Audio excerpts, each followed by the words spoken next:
નીનાભાઈ માટે એક જબરદસ્ત તાળીઓનો આવકાર થઈ જાય. કેવો રંગ રાખ્યો છે દાહોદની ધરતી પર. હજી જબરદસ્ત તાળીઓ થવી જોઈએ. હજી આજનો આપણો આ કાર્યક્રમ એ વોટ ચોરીના મુદ્દે છે. અચાનક એક દિવસ કોઈકને મન થયું અને જાઓ કાલથી તમને વોટ આપવાનો અધિકાર. એવું તો છે નહીં. 1857ના વિપ્લવથી 1947 સુધી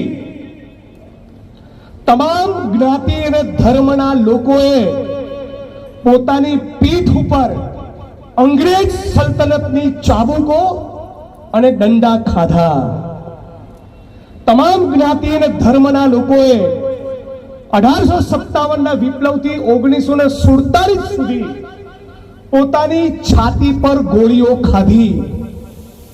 મૌલાના આઝાદ 9.5 વર્ષ જેલમાં રહ્યા. 15 વર્ષ જેલમાં રહ્યા. ગાંધીજી 11-12 વર્ષ જેલનો કારાવાસ ભોગવ્યો. પંડિત જવાહરલાલ નહેરુએ લાંબી જેલની યાતનાઓ ભોગવી. સરદાર વલ્લભભાઈ પટેલે, કોંગ્રેસના અનેક સિપાહીઓએ લાઠી ખાધી, ગોળી ખાધી, જેલની યાત્રાઓ અને લાંબો કારાવાસ ભોગવ્યો. ફક્ત 23 વર્ષની ઉંમર હતી શહીદ આઝમ ભગતસિંહની જ્યારે માણસ ફાંસીના માછડે લટક્યો. બિરસા મુંડાએ બલિદાન આપ્યું. ચંદ્રશેખર આઝાદ, રાજગુરુ, અશફાકુલ્લા ખાન, બિસ્મિલ આવા તમામ લોકોના બલિદાન અને ડોક્ટર ભીમરાવ બાબા સાહેબ આંબેડકર, રામાસ્વામી પેરિયાર, જ્યોતિબા ફૂલેની સામાજિક ન્યાયની લડતના પગલે આપણા દેશમાં લોકતંત્રની સ્થાપના થઈ અને બાબા સાહેબની કલમે લખાયેલું બંધારણ મળ્યું અને બંધારણના પગલે તમને અને મને વોટ આપવાનો અધિકાર મળ્યો છે. આ ભારતીય જનતા પાર્ટીના બાપની પેઢી નથી. જે બાંધી મુકુલજીએ કીધું એમ, બાકી તો જે પ્રમાણે ભારતના પૂંજીપતિઓને, મોટા જમીનદારોને, સંસાધન વાળા માણસોને, ટોપના બ્યુરોક્રેટ્સને, નેતાઓને જે પ્રમાણેનો ઘમંડ અને પાવર છે, હે આ દાહોદને આ કોઈ ખેત મજૂરને વોટ આપવા દે? ભલું થજો કોંગ્રેસના એ વખતના નેતૃત્વનું, ડોક્ટર બાબા સાહેબ આંબેડકરનું આવું અદ્ભુત લાજવાબ સંવિધાન બંધારણ આપણને મળ્યું. અને બંધારણે કીધું કે ભલે 27 માળની બિલ્ડિંગમાં રહેતો હોય પણ મુકેશ અંબાણીનો વોટ 1 અને દાહોદની નગરપાલિકામાં સફાઈ કામદાર તરીકે ફરજ બજાવતો હોય પણ એનો પણ વોટ 1. આ અધિકારને આરએસએસ, બીજેપી અને નરેન્દ્ર મોદી તમારી જોડેથી છીનવી લેવા માંગે છે. ગુજરાતમાં અને દેશમાં બેરોજગારી એની ચરમ સીમા ઉપર પહોંચી. નરેન્દ્ર મોદીએ કીધું તો વિદેશી બેંકમાં પડેલું કાળું ધન પાછું લાવીશું, 1 ફૂટી કોરી પાછી ના આવી. એમણે કીધું તું સ્માર્ટ સિટીઝ બનાવીશું. આ સુરત, બરોડા, રાજકોટ, અમદાવાદ, મુંબઈ, દિલ્હી જુઓ, ચારે બાજુ વર્ષમાં 6 મહિના ભૂવા પડેલા હોય. એમણે કીધું તું તમારા બેંકના એકાઉન્ટમાં 15 લાખ રૂપિયા આવશે. હારા 15 પૈસા ના આપ્યા ચોરે.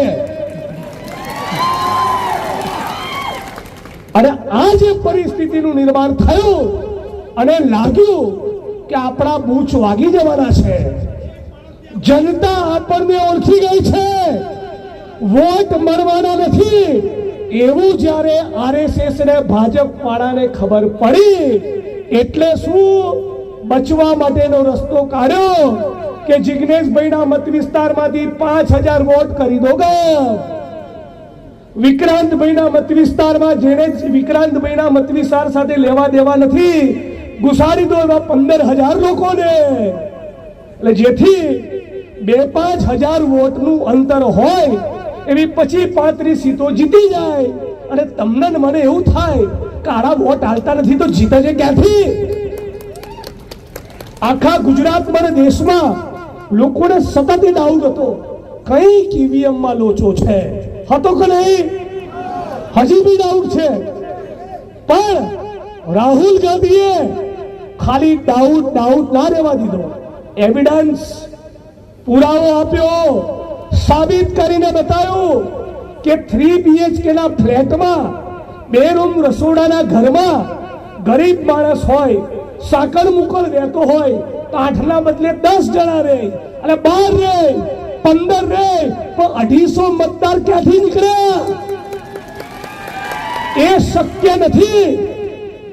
એટલે જે માણસે જિંદગીમાં ચોટીલા તાલુકાનો જોયો નથી એ માણસ ચોટીલામાં જઈને વોટ આપ્યો હવે. જે માણસ દાહોદનો છે એવા 2000 લોકોના વોટ ગાયબ કરી દેવાના. આ જે આખો ધંધો ચાલ્યો છે એ એટલા માટે ચાલ્યો છે કે આ સરકાર ઈચ્છે છે કે દાહોદનો કડિયો મજૂર સુરત જાય, વડોદરા જાય, રાજકોટ જાય, અમદાવાદ જાય અને 450 રૂપિયા માટે ઉપર ચડે અને પડીને મરે, અને છતાં ક્યાંય અવાજ આવવો જોઈએ नहीं. विक्रांत भाई, जिस धरती पर हम लोग अभी यहां खड़े हैं, इस धरती के एक एक आदिवासी का पूरे गुजरात की जनता पे ये एहसान है, पूरे गुजरात पे. और मैं चाहूंगा कि आपकी और हमारी जीते जीत कभी उस बात का हिसाब हो.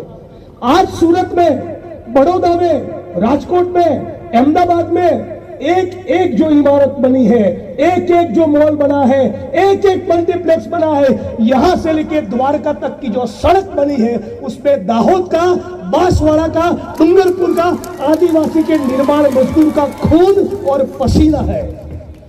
यदि यहाँ का मजदूर, यदि ये आदिवासी अपना पसीना नहीं देगा तो अहमदाबाद की सड़कें कभी चमकेगी नहीं. अहमदाबाद में मेरे पिताजी ने जो घर बनाया मेरा, उस घर की नींव भी इस आदिवासी के पसीने ने रखी है. तो साथियों, लाभू नहीं कहतो, એટલું જ કહું છું કે હે મારા દાહોદ વાસીઓ અને ખાસ કરીને આ વિસ્તારના આદિવાસી ભાઈઓ, બે હવે હિસાબ માંગો. તમે તમારા પરિવારજનો, તમારા બાપ દાદા, તમારા વડવાઓ, આખું ગુજરાત તમે તમારા પરસેવાથી ઊભું કર્યું છે.